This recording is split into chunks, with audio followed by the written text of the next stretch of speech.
আসসালামু আলাইকুম রহমতুল্লাহ। আশা করি ভালো আছেন। আলহামদুলিল্লাহ, আমিও ভালো আছি। আসলে ছেলে হয়ে জন্ম নেওয়াটা আসলে বড়ই একটা মনে করি কষ্টের।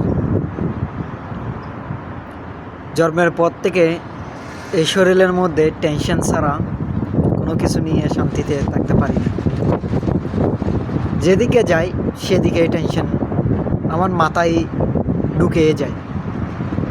টেনশন ছাড়া কোনো কিছু করতেও পারতেছি না।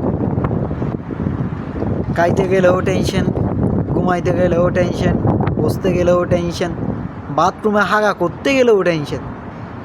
এই টেনশন আমার পিছুই চাচ্ছে না। কখন ছাড়বে এই টেনশন আমার পিছু? মনে হয় টেনশনকে আমার বিয়ে করতে হবে প্রচুর করে। তো আমি নারীর সাথে প্রেম না করে এই টেনশনের সাথেই প্রেম করে তাকে বিয়ে করে ফেলি। এটাই হবে আমার আসল সংসার। I love you tension, I love you.